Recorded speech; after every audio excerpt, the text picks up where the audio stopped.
En primer lugar, tenemos que en el ciclo vital en el que se encuentran nuestros estudiantes adultos, la percepción del aprendizaje es distinta. Las personas adultas tienen el aprendizaje como una herramienta para resolver las necesidades que presentan. Y esto es un gran factor favorecedor para realizar nuestro trabajo, ya que a diferencia de los niños, de los adolescentes que acuden a los establecimientos educacionales obligados por los papás o porque simplemente es su responsabilidad hacerlo y es parte del ciclo en el que se encuentran, las personas adultas que acuden a estudiar lo hacen por decisión propia. Y desde esa base ya partimos con una motivación distinta. Ya partimos desde la base de que la persona está ahí porque quiere aprender. También los roles que juegan estas personas, los roles que desempeñan en su vida diaria son distintos. Porque un niño, un adolescente, su rol principal es el ser estudiante. Sin embargo, una persona adulta comparte el rol de ser estudiante simultáneamente con otros roles. El rol de ser mamá, papá, trabajador, cuidador, ya sea de sus hijos o muchas veces de sus padres que ya son tercera edad o son muy mayores, o cuidador de otros familiares, dirigentes vecinales. Nos encontramos con una diversidad de roles y ellos pueden relacionar sus aprendizajes con estos roles desempeñados, porque muchas veces los niños, los adolescentes, su mundo se basa en ir al colegio. Y esa es la experiencia que tienen y ahí desenvuelven su aprendizaje.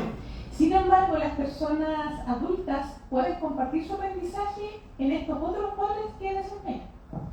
En tercer lugar, tenemos que los aprendizajes que obtienen las personas adultas son aprendizajes para la vida. Y por esto también un desafío grande que presentamos nosotros al enseñar a personas adultas es que ellos demandan la utilidad práctica de lo que se les está enseñando. Una persona adulta demanda que nosotros le explicitemos para qué sirve lo que se les está enseñando. Otro factor favorecedor dentro del aula con personas adultas es la convivencia escolar y el clima de aula, ya que a excepción, disculpen, de casos donde hay mucha diferencia etaria en el aula, como mencionaban en una exposición anterior, que hay chicos muy jóvenes y personas muy adultas. A excepción de estos casos, cuando en la sala la mayoría de los estudiantes son adultos, los problemas de convivencia escolar no se dan mucho, lo que favorece también un clima de aula positivo. Y en quinto lugar, y lo que se relaciona también con el primer punto que mencionaba, es la motivación. Los estudiantes entran a estudiar a la educación de personas jóvenes y adultas estando motivados, tienen metas que quieren lograr a través de la educación y esta es una motivación permanente para ellos. Ellos en todo momento tienen claro el para qué entraron a estudiar. A diferencia de personas de población infanto-juvenil, que en el proceso se van dando cuenta de para qué les va a servir lograr estudiar. Las personas adultas que deciden entrar a estudiar, ingresan a estudiar con esa meta ya clara.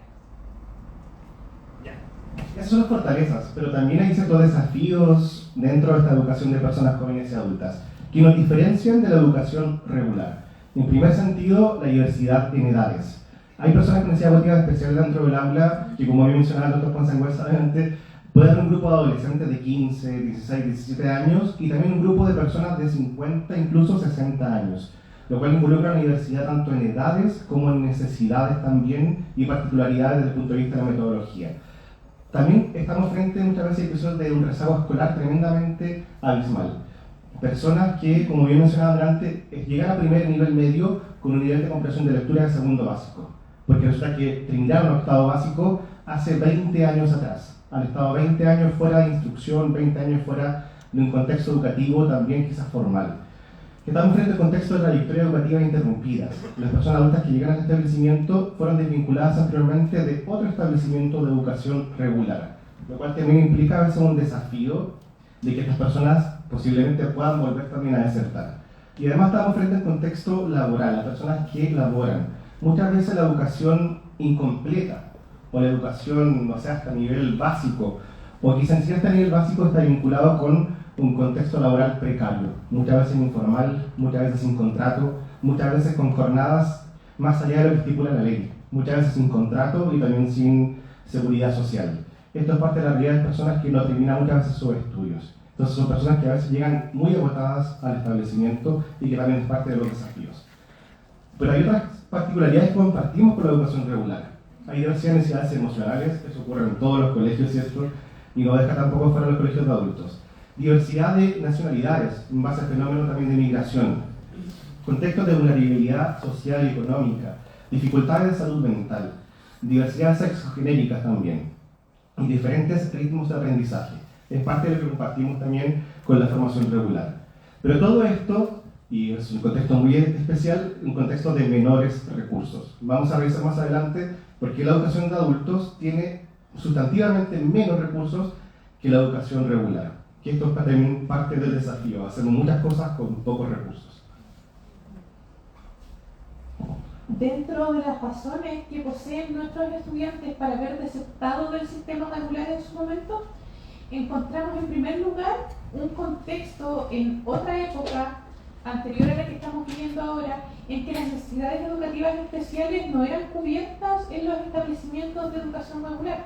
De partida, muchos de nuestros estudiantes en sus infancias estudiaron en colegios y escuelas en los que no existían los programas de integración escolar. Por lo tanto, sus necesidades educativas especiales, que también presentaban, no porque no existiera el PIE, ellos no presentaban necesidades de aprendizaje, pero no eran cubiertas. No se le prestaba la atención que requerían a las necesidades de aprendizaje de los estudiantes. En segundo lugar, tenemos la migración desde sus países natales hacia nuestro país. En este punto podemos encontrar dos casos: estudiantes que estaban estudiando en sus países y continúan sus estudios acá, o estudiantes que terminaron sus estudios incluso universitarios en sus países de origen y que requieren validar sus estudios en nuestro país.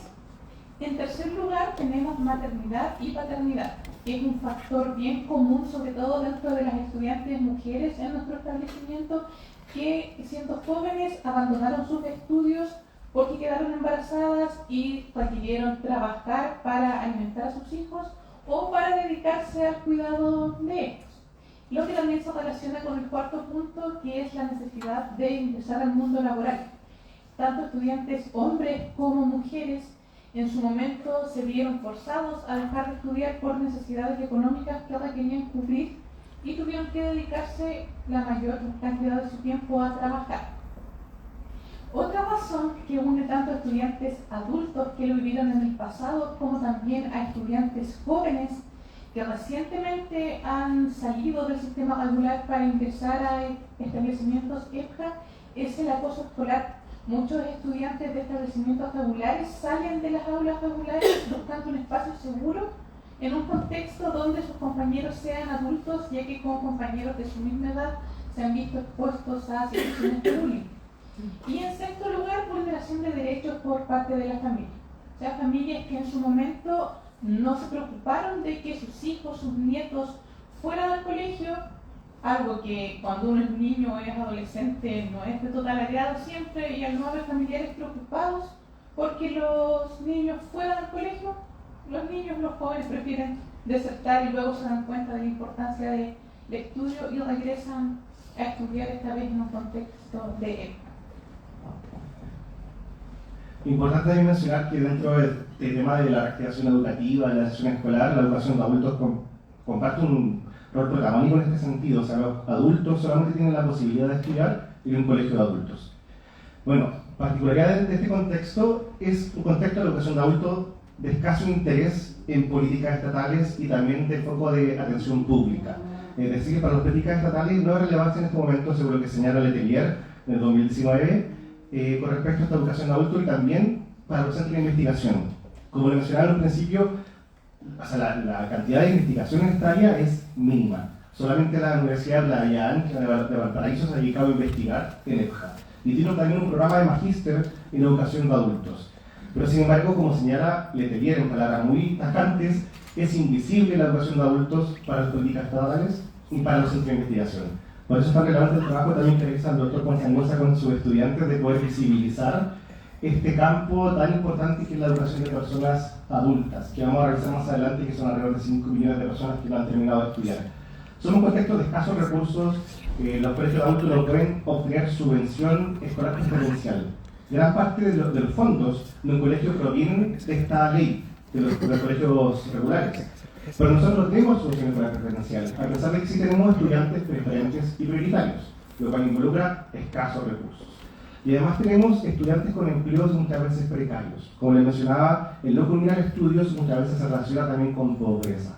La pobreza se acentúa en este sentido, lo cual también afecta la autoestima de las personas y la percepción que tienen sobre sí mismas y las expectativas que tienen de poder terminar sus estudios o de progresar y tener también movilidad social.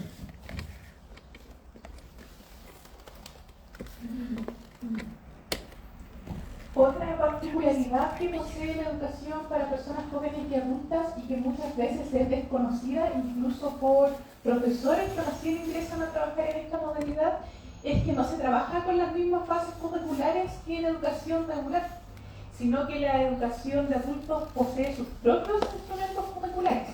Y los que actualmente están vigentes todavía por ley son los planes y programas del año 2006. O sea, planes y programas que poseen 17 años de antigüedad, que fueron creados y elaborados en un contexto país totalmente distinto al que se vive ahora. Y de partida eso ya es una buena porque contemplamos objetivos de un mundo diferente al que se vive hoy, un mundo que no es el que viven nuestros estudiantes hoy en día. En estos planes y programas, cada año contemplan los contenidos de 2 años de la formación regular, lo que coloquialmente se conoce como 2x1. Tenemos, por ejemplo, primer nivel medio, que contempla objetivos de primero y segundo medio, o segundo nivel medio, que contempla objetivos de tercero y cuarto medio de educación regular. Y estos planes planes y programas debían estar orientados a la preparación para la vida adulta y la empleabilidad de las personas adultas. Otra particularidad que tienen estos planes y programas es que contemplan asignaturas que en la formación tabular no se entregan, que son las asignaturas de formación instrumental. Estas son 4. En primer lugar tenemos convivencia social, que es una asignatura orientada a desarrollar la capacidad de generar relaciones sociales y humanas en nuestros estudiantes, creadas bajo una mirada de respeto y tolerancia hacia el otro. En segundo lugar tenemos la asignatura de inserción laboral, que está orientada a entregar a los adultos herramientas que les ayuden a desenvolverse en el mercado laboral. Después tenemos la asignatura de consumo y calidad de vida, que está orientada a entregar educación para el consumo y a entregar a los adultos herramientas eficaces para su actuación en la sociedad como consumidores responsables. Y en cuarto lugar tenemos la asignatura de TICS, que está orientada a preparar a nuestros estudiantes para la vida moderna, habilitarlos de manera básica en el uso de la tecnología, principalmente el uso de herramientas informáticas. Hemos visto que tenemos de esas particularidades, tenemos bases distintas, menores recursos, estudiantes de diversidad de edades también, pero hay los desafíos adicionales que más a lo que señalan algunas encuestas en la literatura, que, por ejemplo, en primer lugar, en esta ocasión 2019, hay 5 millones de personas adultas que no han terminado la enseñanza media. 5 millones de personas es un número tremendamente alto. Hay también un número importante de personas analfabetas en nuestro país. Alrededor de 500.000 personas declaran que no saben leer ni escribir. También una alta vinculación en personas adultas. En el año 2021, alrededor de 400.000 personas entre 18 a 24 años abandonaron sus estudios. Estas personas solamente en este momento pueden ingresar a un colegio de adultos. Hay una baja cobertura. El año pasado, solamente 114.000 personas participaron en un colegio de pesca, lo cual marca una diferencia, una baja cobertura en relación a las 5 millones de personas que requieren estudiar. O sea, solamente un 2% de cobertura nacional para las personas adultas que requieren estudiar. También, como mencionábamos, hay una relación entre bajos estudios y altos niveles de pobreza. Los quintiles más bajos de la encuesta de Registro Social de Hogares son también personas que tienen menos años de estudios. Y además, como señalábamos anteriormente, dentro de la formación inicial docente no hay, hasta por lo menos lo que hemos revisado, lo que decía Gutiérrez en 2017, la formación inicial docente no hay asignaturas específicas para personas adultas. Se prepara para educar a personas jóvenes, a personas de una población quizá infanto-juvenil, por lo cual también esto demanda un tremendo desafío, porque hemos visto hasta el momento que es muy diferente educar a niños que educar a una persona adulta que ya es mamá o es papá y se encuentra trabajando.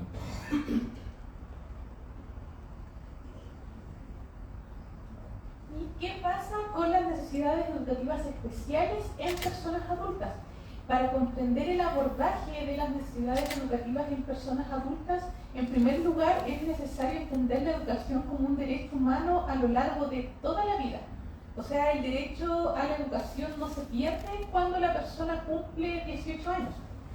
Por ende, el derecho de la persona a que se le eduque, considerando sus necesidades educativas, sus necesidades de aprendizaje, no se pierde al salir de la edad considerada escolar ante la sociedad, sino que este derecho se mantiene a lo largo de toda la vida. Las personas adultas que no están alfabetizadas, como mencionaba Manuel, o que poseen necesidades educativas especiales, ya sea transitorias o permanentes, muchas veces son excluidas de la educación formal y no tienen la oportunidad de aprender habilidades básicas para su desenvolvimiento social, tales como la lectura, la escritura, los cálculos básicos, lo cual lleva al alejamiento de muchos de sus derechos como seres humanos, principalmente la inserción social.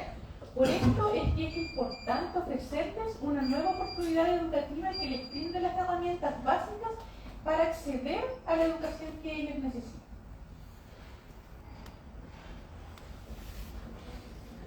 Entonces, como gran conclusión de este primer contexto, hay 5 millones de personas adultas que no han terminado sus estudios. Esto muchas veces también nos habla bastante de pensarse que hay una relación entre los altos niveles de deserción escolar que vive la población infanto-juvenil y los 5 millones de personas adultas que no han terminado de estudiar. Muchas veces los niños que han desertado del sistema o que no han terminado sus estudios son hijos de padres que tampoco terminaron sus estudios. Por lo tanto, aquí también tenemos un doble desafío. Promover la educación de personas adultas también es promover muchas veces la educación de niños, niñas y adolescentes. Bueno, contexto nacional. En Chile hay alrededor de 16.000 colegios. De estos 16.000 colegios, 755 imparten en algunas de sus jornadas la educación de personas adultas. A veces en tercera jornada solamente, o a veces hay colegios que, como el Colegio Rayenco, son exclusivamente para personas adultas. Esto involucra un 5% a nivel nacional. 5% de los colegios de todo Chile reciben personas adultas. De estos 755 colegios, 521 tienen un programa de integración escolar. Y es decir, alrededor del 70% de los colegios tiene pie, de los colegios de adultos. Es una señal positiva de que los colegios de adultos están abriendo sus puertas también a la diversidad de necesidades educativas y también creando equipos multidisciplinarios para atender a la diversidad, lo cual es una señal tremendamente positiva que no se condice, si en este sentido, también con las investigaciones creadas con respecto a esta realidad. En Temuco hay 21 colegios para adultos, de los cuales 12 tienen un programa de integración escolar, es decir, la mayoría de los colegios de adultos de Temuco tienen un pie. Aquí tenemos, por ejemplo, el Colegio Andes, Colegio Rayenco, que están todos presentes, también el Colegio El Sembrador, que estaba el director por ahí, pero parece que ya se fue, y también muchos colegios, la Escuela de Labranza, Manuel Rojas también, tienen un programa de integración escolar, lo cual, como mencionaba, es una señal positiva frente a lo que es la educación para la diversidad. Yéndonos aún más a lo específico, dentro del Colegio de Adultos Rayenco tenemos estudiantes que pertenecen al programa de integración escolar. De estos estudiantes, 19 son menores de edad, el resto son todos mayores de edad. Tenemos 16 estudiantes del PIE que tienen entre 18 y 29 años, 10 que tienen entre 30 y 39 años, 7 que tienen entre 40 y 49 años y 9 de ellos tienen entre 50 hasta 65 años de edad.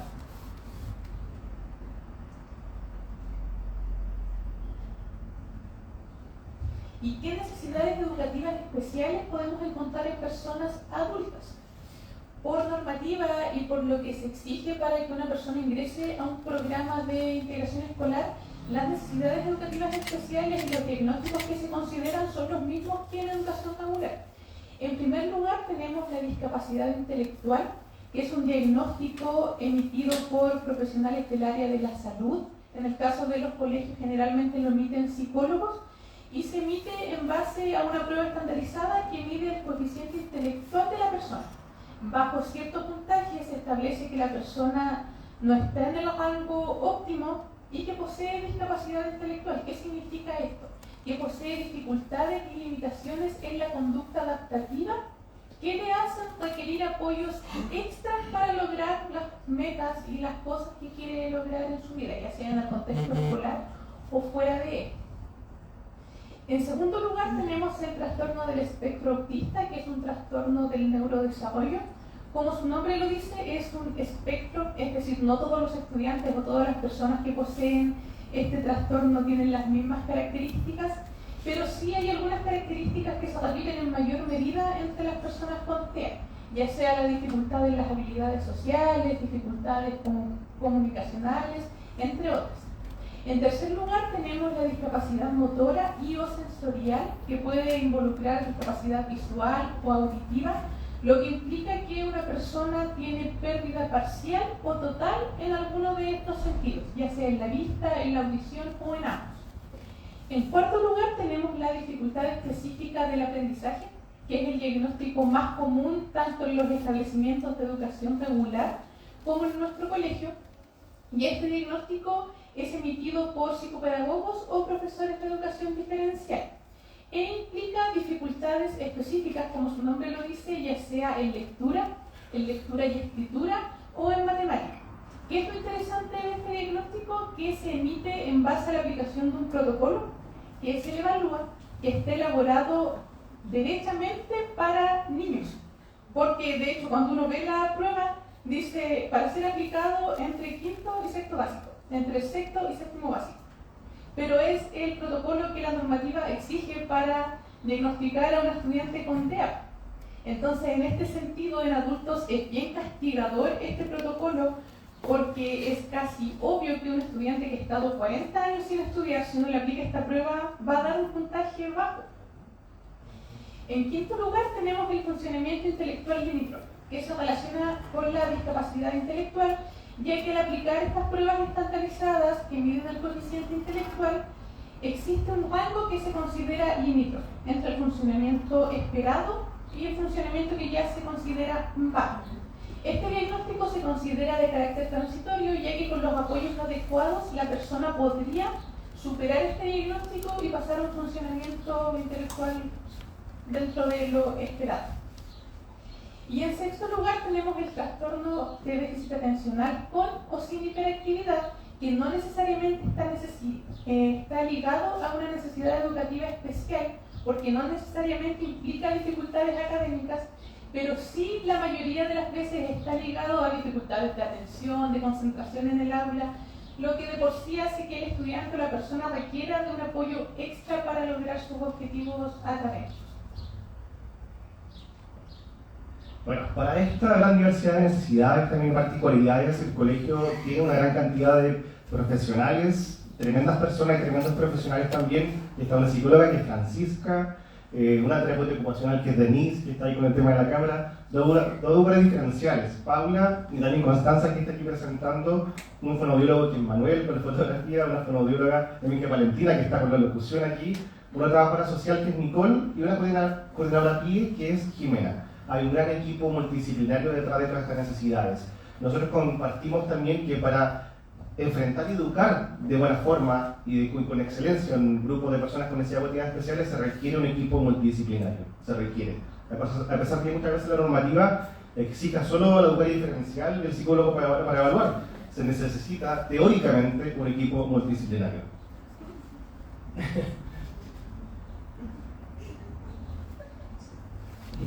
Hola, ¿cuál es su nombre?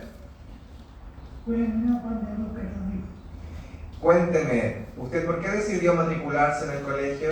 Porque quería aprender a leer. ¿Y cómo ha sido el trabajo con el equipo del PIE?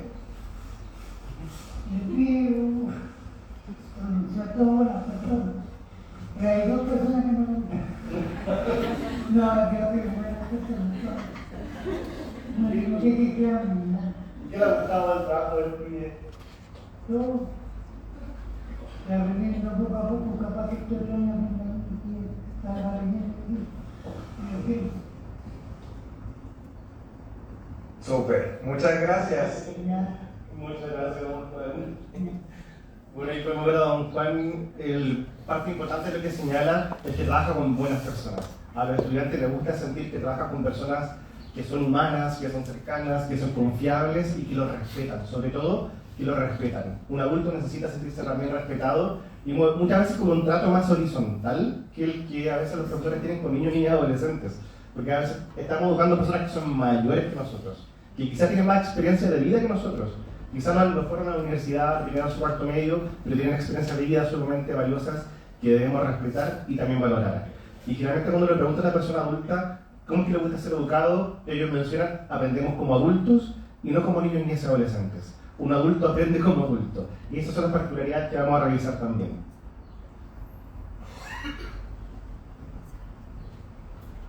Bueno, parte de esto nosotros señalábamos al principio que no hay preparación formal en la formación inicial docente. Pero es importante que una persona que trabaja en un colegio de adultos, dentro del punto de la preparación curricular, conozca el contexto social, psicológico y muchas veces también del neurodesarrollo con respecto a las diferencias que una persona adulta tiene en comparación a una persona que es un infante, quizá un adolescente. Y también considerando aspectos del envejecimiento, la declinación de funciones cognitivas. Vamos a revisar también que cuando nosotros trabajamos con personas adultas, estamos frente a un contexto diferente. Y la secretaria Calabás lo dijo en un principio, los niños tienen un cerebro con alta plasticidad, con mayor potencial de aprendizaje, con funciones cognitivas que van cada año al alza. O sea, cada año tienen mayor capacidad de concentración, mayor capacidad de memoria, ¿cierto? Sobre todo en ambientes ricos en estímulos, en un ambiente escolarizado. Pero también tiene un cerebro inmaduro aún, ¿cierto? Y con experiencia de aprendizaje también escaso aún. En comparación a personas adultas que tienen un cerebro con menor plasticidad cerebral, muchas veces también asociado con el envejecimiento, declive cognitivo asociado también a la edad, dentro del envejecimiento normal también. Pero tienen un cerebro desarrollado y maduro, lo cual se traduce en mayor capacidad de inhibición, de normas sociales establecidas y también de mayor capacidad de motivación. Y también un amplio aprendizaje y experiencia con respecto a sus roles de vida que desempeña con otras funciones también dentro de su lugar de trabajo o familia. Y estas diferencias que ha mencionado Manuel implican necesariamente diferencias en la metodología de trabajo en el aula que se realiza con los estudiantes. Como mencionábamos anteriormente, con estudiantes adultos es totalmente necesario entregarles de manera explícita la funcionalidad de los aprendizajes. Esta típica pregunta de ¿para qué me va a servir esto? Se hace necesaria en la sala de clase. En segundo lugar, tenemos una enseñanza constructiva, es decir, que los estudiantes se hagan partícipes de su propio aprendizaje, lo que se relaciona también con la interactividad, que los estudiantes requieren y necesitan aprender a partir de la interacción con los profesores, con sus compañeros, ya que trabajamos con estudiantes que muchas veces tienen un círculo social muy reducido y el colegio es su instancia de interaccionar con otras personas. Y el aprendizaje a través de esto también los motiva y favorece su motivación en el aula. Que los aprendizajes sean significativos, explicitarles la significancia y la transferencia de los aprendizajes. Y un punto muy importante es el aprender a aprender. Trabajamos con personas que han pasado en su mayoría muchos años sin estudiar y que no saben cómo estudiar, cómo abordar el contenido, por lo que hay que partir desde la base de enseñarles cómo tomar apuntes, cómo realizar un ejercicio. Por lo que uno se encuentra mucho es con que no saben cómo funcionan las preguntas de alternativa. ¿Qué tengo que marcar? ¿Cuántas tengo que marcar? Entonces, el aprender a aprender parte desde algo muy básico, que es el enseñarles o recordarles cómo es la interacción en el aula, cómo son los tecnicismos que se utilizan en un establecimiento educacional. Y la interdisciplinariedad del conocimiento, es decir, que cada contenido no es aislado, que no es que uno les enseñe un contenido y después pasa a otro y esto no tiene relación entre sí, sino que todos los contenidos y los conocimientos se van relacionando entre sí y también se relacionan con su vida fuera del establecimiento.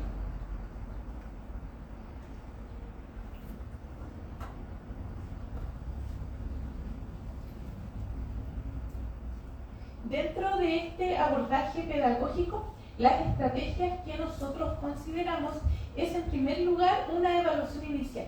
¿Para qué? Para conocer en qué situación se encuentra cada uno de nuestros estudiantes, porque podemos tener varios estudiantes que llegan al mismo nivel, al mismo curso, pero vienen de historias de vida y de realidades totalmente distintas. En una misma sala de clases podemos tener un estudiante que quizás estuvo 2 años sin estudiar por una situación puntual, junto con otro que pasó 30 años sin estudiar. Entonces la realidad educativa, los conocimientos que tienen no van a ser los mismos. Por esto es necesario partir desde una evaluación inicial con los estudiantes para saber en qué nivel están y poder equiparar siempre hacia arriba. Hay que todos los estudiantes logren alcanzar más de lo que ya tiene el estudiante que está más aventajado. Y a partir de esta evaluación inicial es que es posible realizar adaptaciones curriculares, ir flexibilizando el currículum, los objetivos, para que todos los estudiantes puedan alcanzar los contenidos. Estas adecuaciones o adaptaciones pueden ser de objetivos, ya sea quizás dándoles más tiempo a algunos estudiantes para que logren alcanzar un contenido, o quizás acortando un poquito los objetivos, o también de acceso, en la manera en la que les presentamos a los estudiantes la información, en la que los evaluamos, los instrumentos de evaluación que utilizamos, entre otros. Esto se relaciona derechamente con metodologías inclusivas. A partir del uso del diseño universal del aprendizaje en el aula, es que podemos lograr que todos los estudiantes, a pesar de sus características propias, puedan acceder al mismo contenido. Y esto se lleva a cabo necesariamente a través del trabajo colaborativo entre los equipos de aula, tanto con los profesionales asistentes de la educación, como con audiólogos, terapeutas ocupacionales, psicólogos, como con los profesores de cada asignatura, para trabajar en lineamientos comunes y que todos apuntemos a los mismos objetivos con cada estudiante, que todos conozcamos las características que tiene un estudiante, cómo necesita trabajar, qué métodos le favorecen a su aprendizaje, qué métodos no le favorecen, para así poder generar las adecuaciones y recursos que se adapten a las características generales de los cursos y también de cada estudiante. Y en los casos que se requiere, entregar apoyo individualizado a estudiantes que están más desventajados para que puedan alcanzar el nivel en el que se encuentra el curso.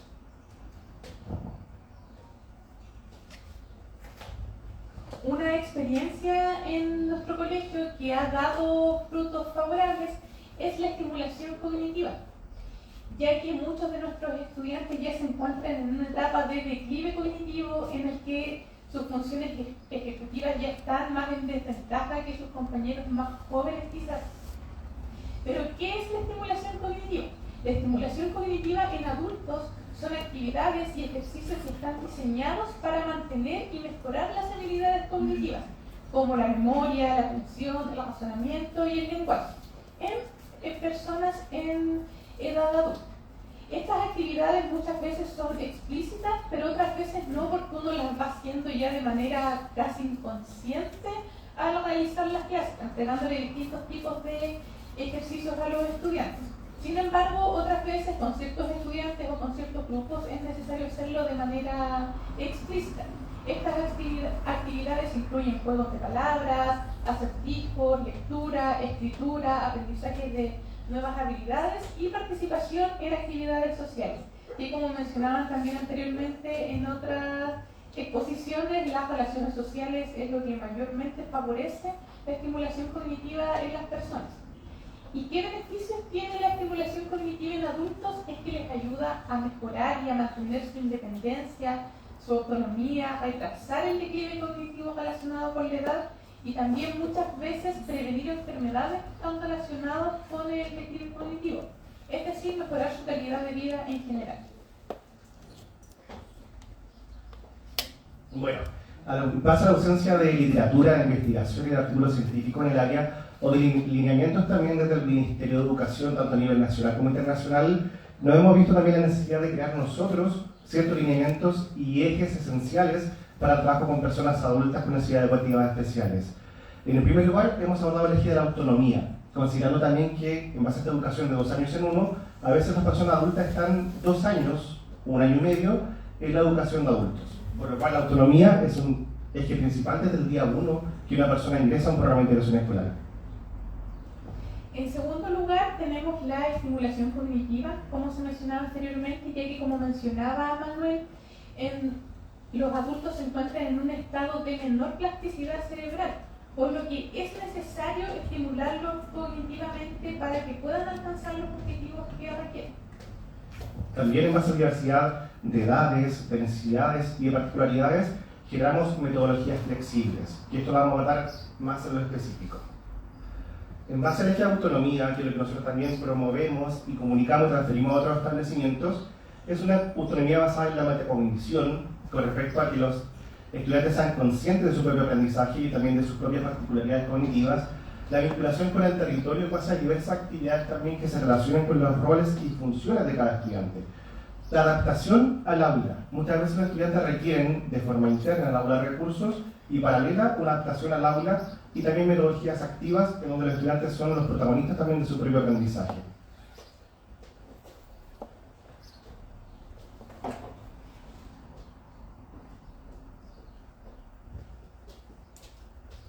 Dentro del eje de estimulación cognitiva, lo primero que es necesario mencionar es que esta estimulación es necesario realizarla acorde al perfil cognitivo, ya sea de cada estudiante en particular o al perfil del curso, ya que no es lo mismo trabajar estimulación cognitiva con un curso en el que el promedio de edad es de 25 años que con un curso en el que el promedio de edad es de 45 años. Lo que trabajamos principalmente es la flexibilidad cognitiva, la cual es relevante para adaptarse a nuevos desafíos y convertir tareas nuevas en rutinarias, y la función ejecutiva, que es de las funciones que se ve más desventajada ya al avanzar de edad y tiene relación directa con el desempeño académico, por lo cual es necesario siempre estarla reforzando en nuestro quehacer pedagógico. También con respecto a la metodología flexibles, implementamos lo que es una aula diversificada en cuanto a metodologías, evaluaciones, actividades, también enfocado en el proyecto de vida de cada estudiante. Cada estudiante tiene su propio proyecto, a veces enfocado en áreas distintas. También respuesta a necesidades tanto pedagógicas como tanto socioemocionales dentro del aula. Y también muchas veces pasa esto un calendario también flexible o diferenciado también para distintos estudiantes. A veces estudiantes están preparados para enfrentar una evaluación y una calificación en momentos más tardes que otros estudiantes.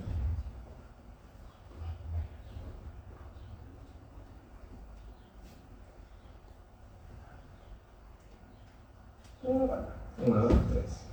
Fin, nombre, Jacqueline, edad, 35 años, ¿en qué curso va? tercero de ¿Qué le gustaría estudiar cuando termine la enseñanza media? gastronomía, ¿Y por qué gastronomía? porque me motivó seguir estudiando la gastronomía en la casa, Ah, genial, súper. ¿Qué le diría a sus compañeros que no quieren seguir estudiando? que se motiven por un futuro mejor y emprender una carrera igual para que ellos puedan el día de mañana seguir estudiando y a la vez trabajar. Súper, muchas gracias. Gracias. Como mencionaba, diversidad de proyectos de vida y también la búsqueda de un futuro mejor. Eso también es lo que buscan nuestros estudiantes. Bueno, en base a lo revisado y para ir ya terminando, nos planteamos 4 desafíos nosotros como colegio para el año ya 2025. En primer lugar, implementar esto que es la estimulación cognitiva en base a un programa con pre y post test y diseñarlo, ¿cierto?, en base a sustento teórico, científico y estadístico. Y también promover la investigación y desarrollo en esta área, que es un desafío bastante grande también para nosotros, como les mencionaba, y ausencia de investigación en esta área. En segundo lugar, en tercer lugar, nos proponemos como desafío el generar redes con establecimientos de educación para personas jóvenes y adultas que tengan un programa de integración escolar. ¿Con qué objetivo? De compartir experiencias y estrategias que han sido provechosas y que han dado buenos resultados en otros lugares y poder ir haciendo este feedback entre establecimientos.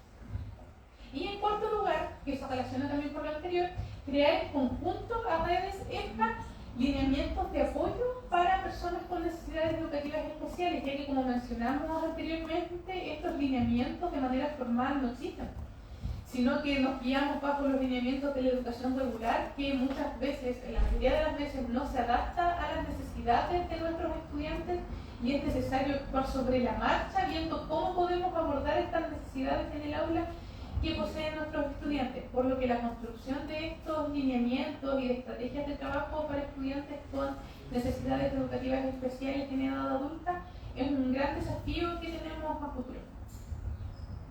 Así que eso, muchas gracias por su atención.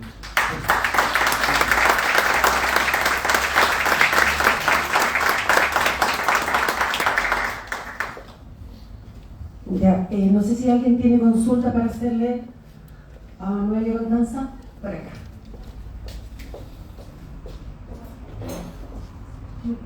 Bueno, muchas gracias por la presentación, escuché atentamente, muy interesante.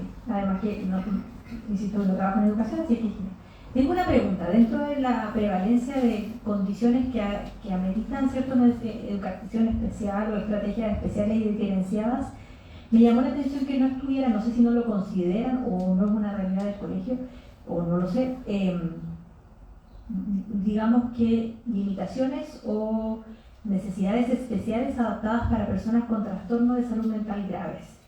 Por ejemplo, trastorno de personalidad severo, trastorno afectivo bipolar, trastorno por consumo de sustancias, que yo me imagino, no creo que, o sea, yo creo que es una realidad en general, también como parte de esta población, en base a la presentación que hacía la persona anterior, ¿cierto?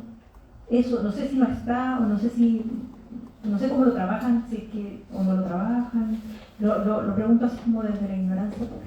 Muchas gracias por la pregunta, porque la verdad es que sí lo trabajamos, sí es algo que se da bastante en el establecimiento, pero no lo consideramos en la diapositiva porque no son problemáticas o necesidades educativas que el Ministerio de Educación considere ameritables para que un estudiante reciba apoyo de un programa de integración escolar, porque son condiciones que no necesariamente, según los lineamientos del Ministerio, implican una necesidad académica o pedagógica.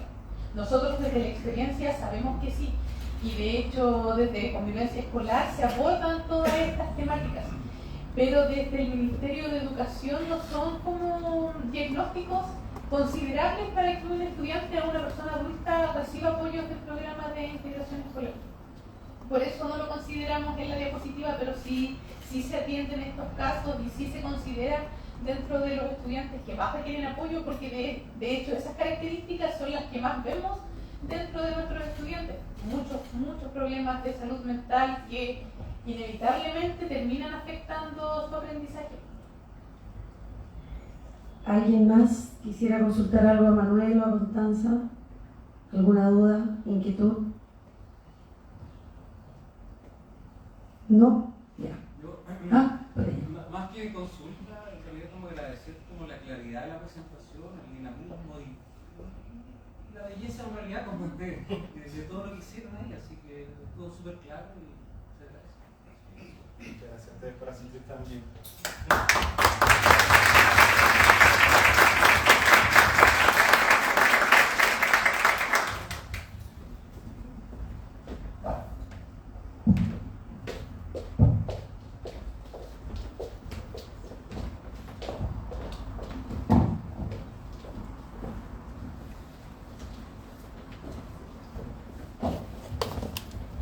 Agradecemos la presentación de Constanza y Manuel e invitamos a la señora Katia Ochoa para entregar los reconocimientos a ambos.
Esperamos que se hayan cumplido los objetivos de este seminario y cada